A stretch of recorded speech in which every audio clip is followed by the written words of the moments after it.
नमस्कार, स्वागत है आपका टॉप स्टोरी न्यूज पर। मैं हूं तीर्थंकर सरकार और आप देख रहे हैं मेरे साथ हमारा खास कार्यक्रम सितारों की बात आचार्य डॉक्टर संजीव अग्रवाल के साथ।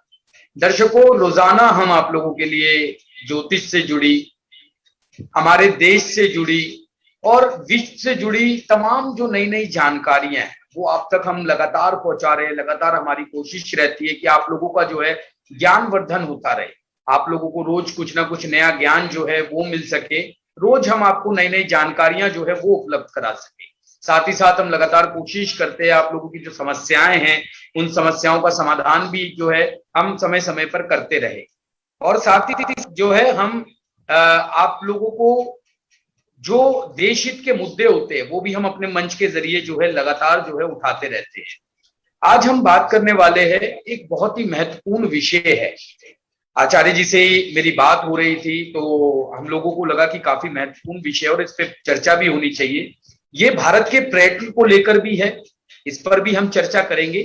और ये है कुंडली को लेकर भी मंदिरों की जो खास आकृतियों का गूढ़ रहस्य है और जो 12 ज्योतिर्लिंग है, इनके पीछे जो छिपा अदृश्य विज्ञान है, आज हम इस पे बात करने वाले हैं। भारत जो है, भारत में जितने भी मंदिर बने हैं सिर्फ आस्था और श्रद्धा का केंद्र नहीं है, बल्कि मंदिरों की आकृति जो है वो प्राचीन विज्ञान के जो गूढ़तम रहस्य है उसकी भी अभिव्यक्ति है। भारत के सामान्य से लेकर प्रचलित मंदिरों की जो आकृतियां हैं और उनके पीछे जो है एक बहुत बड़ा विज्ञान है। आज हम इसी पे बात करने वाले हैं। आज हम 12 ज्योतिर्लिंगों पे बात करने वाले हैं। आचार्य जी, बहुत बहुत स्वागत है आपका टॉप स्टोरी न्यूज पर। नमस्कार, जय शिव, जय मां भारती, जय श्री राम। आप सब लोगों को नमन। बस आपसे एक ही रिक्वेस्ट है, यदि आप हमको पसंद करते हैं, हमारे कहे हुए को पसंद करते हैं, तो अपने कमेंट्स भी हमको देंगे तो हमको बहुत अच्छा लगेगा। जी सरकार। जी जी आचार्य जी। आचार्य जी, जिस तरीके से अभी हमने शुरुआत करी और हम बात कर रहे थे भारत के जो प्राचीन मंदिर है, विशेष तौर पे जो 12 ज्योतिर्लिंगों की बात हम करते हैं, इसके पीछे इसको जो बनाया गया है, भारत का कोई भी मंदिर हम देखते हैं इसकी जो बनावट है, इसके पीछे जो है गूढ़ एक विज्ञान है, एक रहस्य है जिसे लोग समझ नहीं पाते। जिस तरीके से हम 12 ज्योतिर्लिंगों की बात करते हैं आचार्य जी, जब हम उसे ऊपर से अगर एक साथ देखें तो वो पूरी एक मानव आकृति जो है वो बनकर सामने आती है। इसके पीछे का क्या विज्ञान है, किस तरीके से इसे बनाया गया और उस समय मतलब किस तरीके की टेक्नोलॉजी यूज की गई जिसे आज तक जो है वैज्ञानिक भी नहीं समझ पाते हैं, इसके बारे में आज थोड़ा सा दर्शकों का ज्ञानवर्धन कीजिए। देखिए जी, मैं आपने जो बात पूछी है तो ये गूढ़ विज्ञान, और ये विज्ञान नहीं, ये वैदिक विज्ञान है।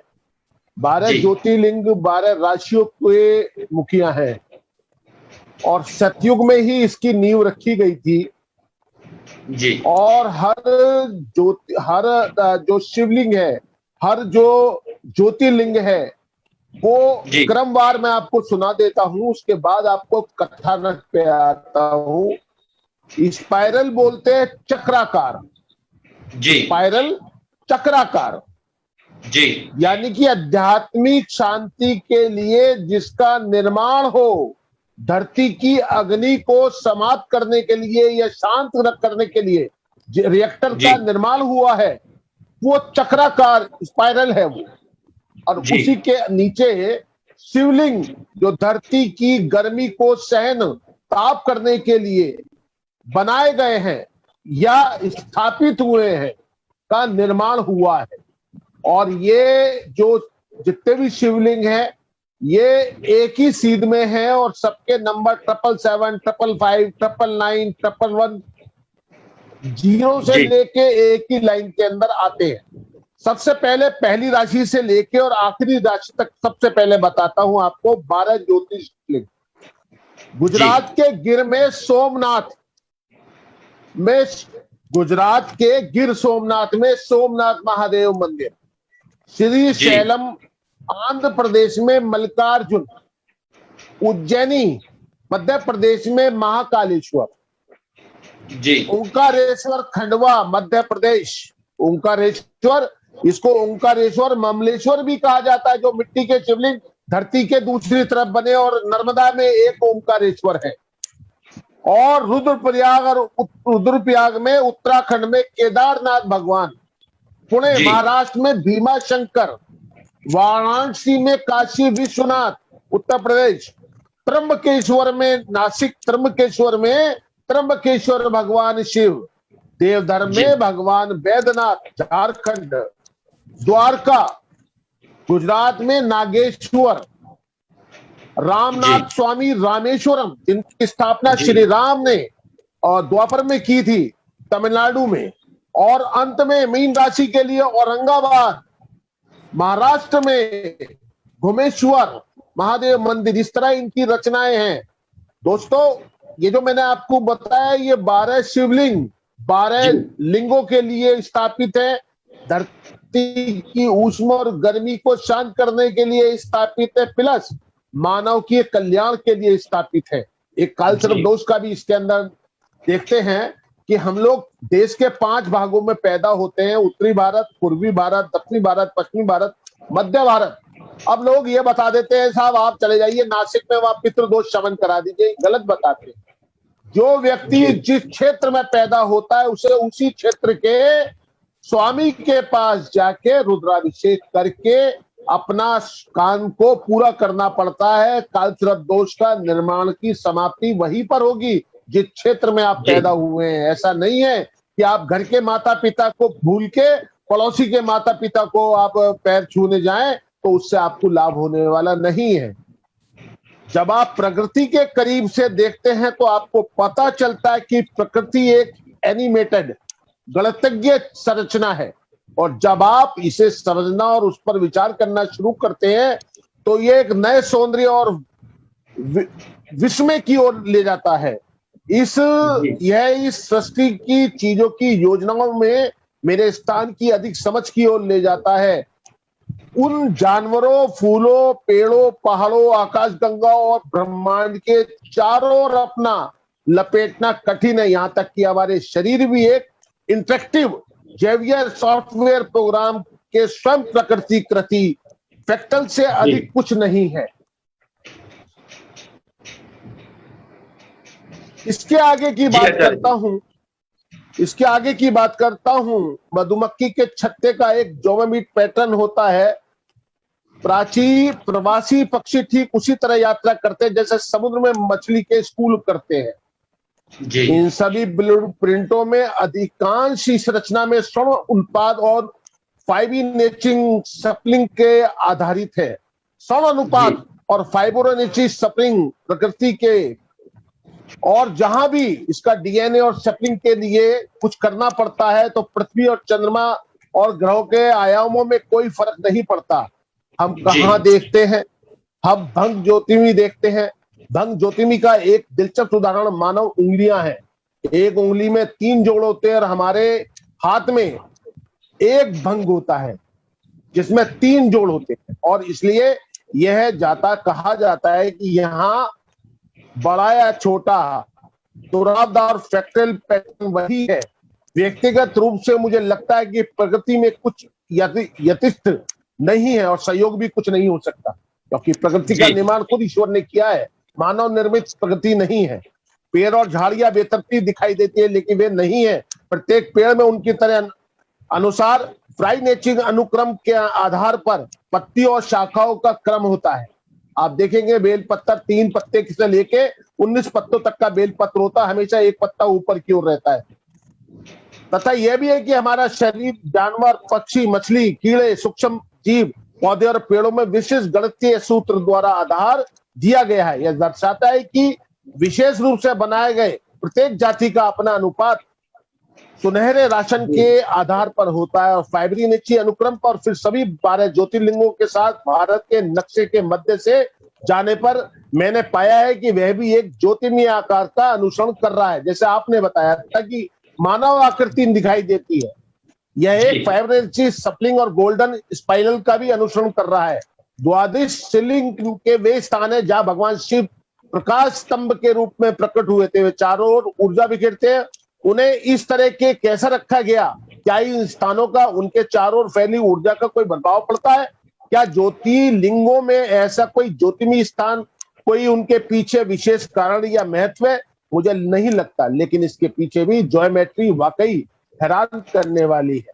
महादेव सिंह इन 12 पवित्र स्थानों में अग्नि प्रस्ताव प्रकाश स्तंभ के रूप में स्थापित है और यही जी भारतीय परंपरा का सबसे बड़ा द्योतक है। जी आचार्य जी। जी आचार्य जी, बहुत बेहतरीन जानकारी आपने दर्शकों को दी आज ज्योतिर्लिंग के विषय में, कि किस तरीके से इसकी बनावट के पीछे जो विज्ञान है, जो एक गूढ़ रहस्य है, उसको आपने बताया।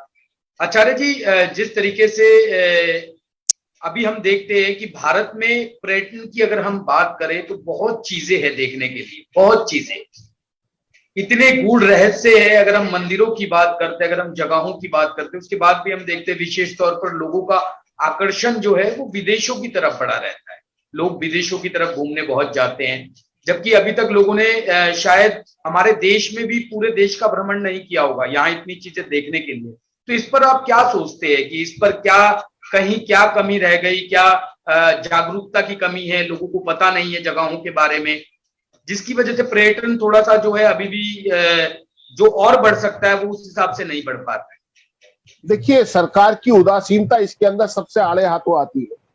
हमारी सरकार उदासीन है, जिसकी वजह से नागरिक वो काम नहीं कर पाते जो उन्हें करना चाहिए।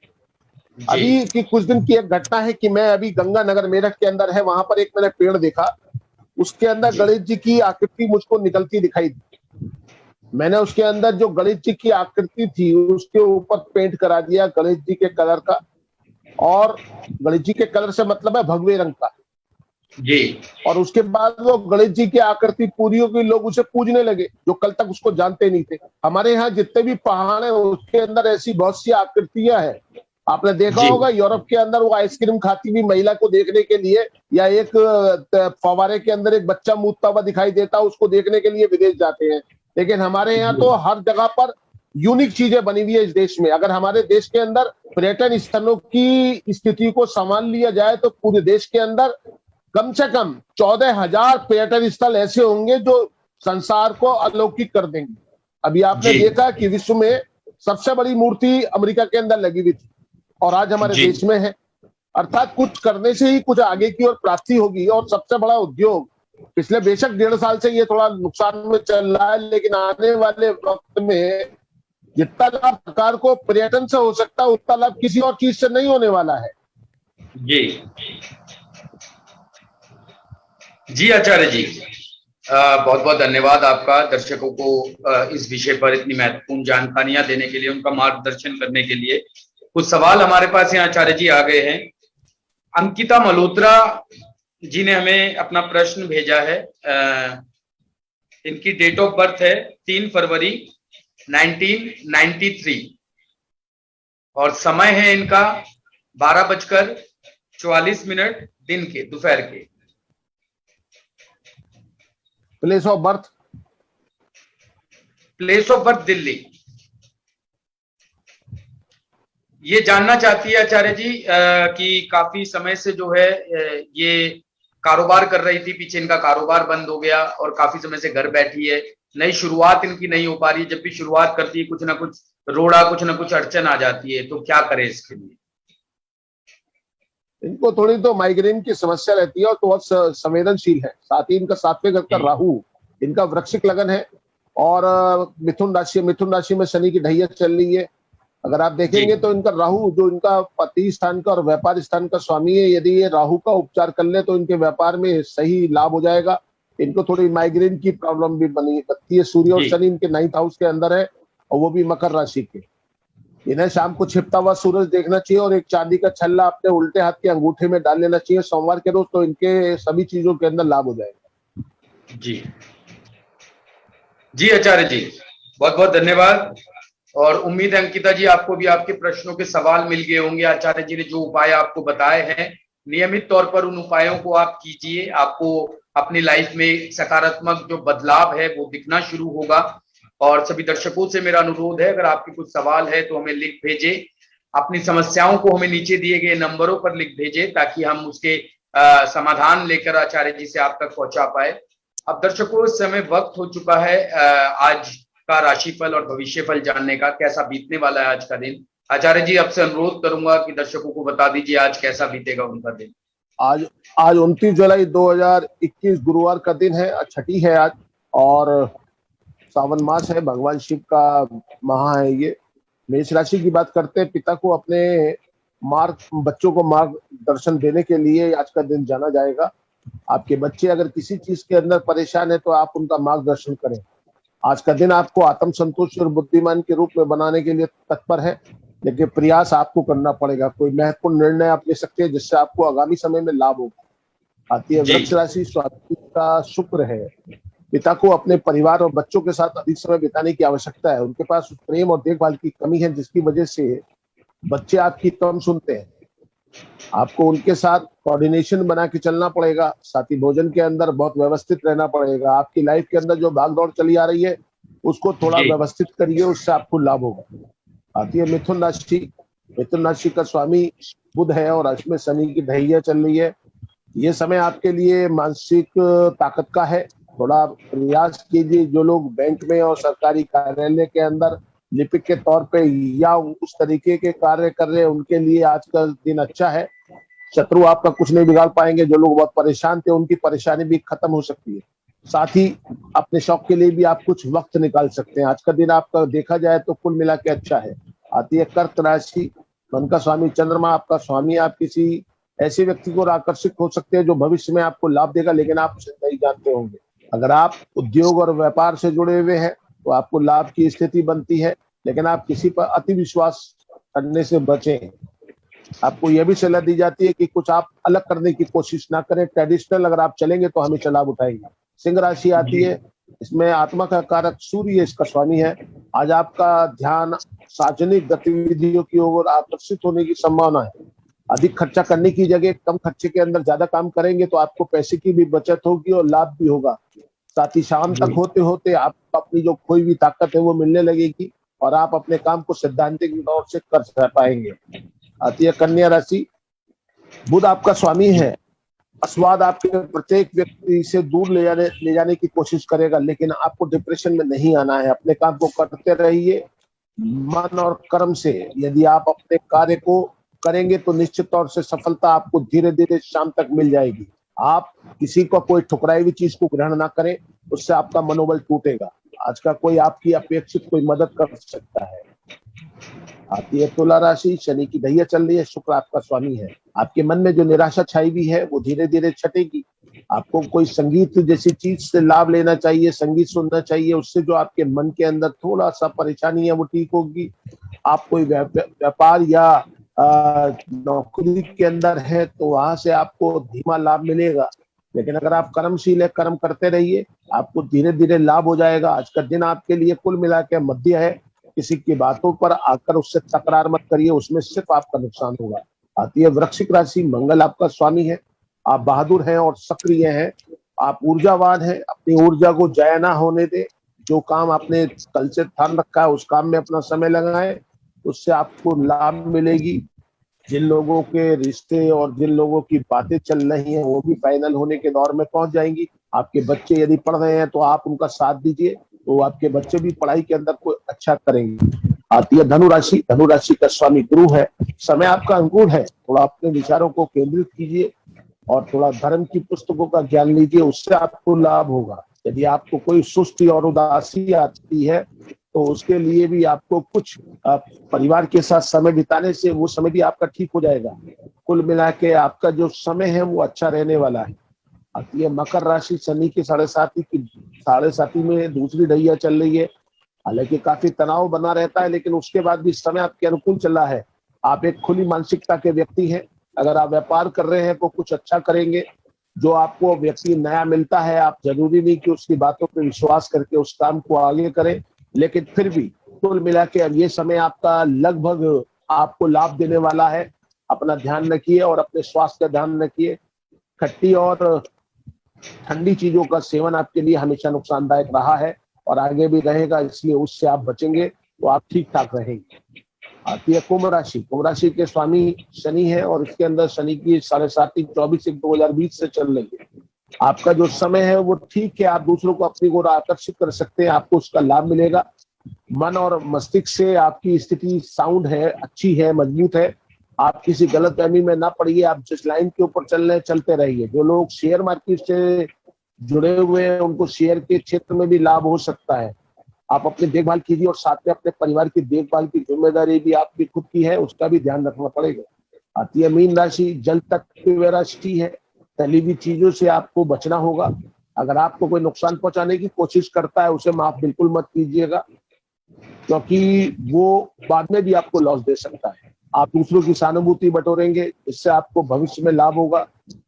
साथ ही कुछ सकारात्मक आप कार्य करेंगे जिससे आपको धन का लाभ बनेगा। यदि आप पे किसी का पैसा चाहिए तो आप नहीं दे पाएंगे, लेकिन अपने पैसे मांगने के लिए आप तकादा कर सकते हैं। कुल मिला के आज का दिन आपका मध्य है।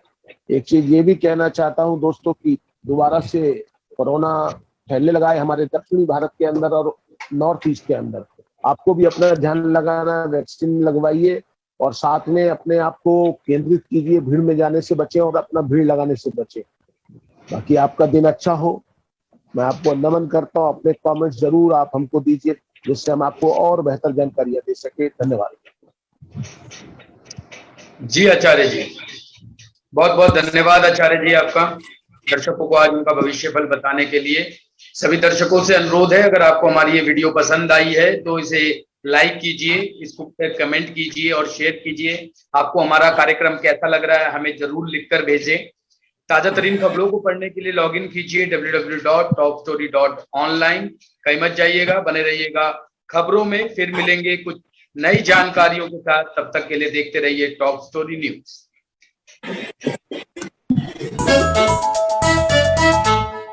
जितना जी में आए खाओ, बस खाते ही खाते जाओ। डरने की क्या बात है जब सतमोला साथ है। टेस्ट है इसका सबसे निराला, हर दिल पर जादू कर डाला। स्वाद स्वाद में जमकर खाया, सतमोला ने खूब बचाया। खाने से डरता है क्या? सतमोला जितना जी में